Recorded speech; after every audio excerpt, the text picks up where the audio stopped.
We now know that Secretary Gates has officially transmitted General McChrystal's request for 40,000 additional troops to the president for consideration. What do you believe the president should do? Well, I think the first thing that we need to do, I'm going to turn my volume down here because I've got an echo. The first thing we need to understand is what this is not.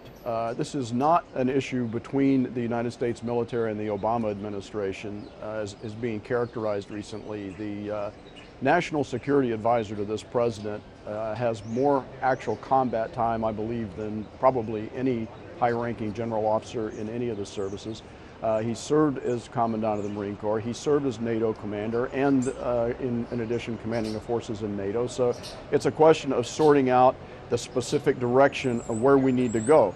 The second thing that this is not is it is not specifically about fighting al-Qaeda in Afghanistan, as a lot of people are saying. As General Jones pointed out over the weekend, there are probably fewer than 100 active al-Qaeda people in Afghanistan right now. It's a question of whether we're going to move forward into direct counterinsurgency in support of rebuilding, or actually building perhaps for the first time, a viable Afghani government, and can we do it? And the third thing this is not Vietnam and it's not Iraq.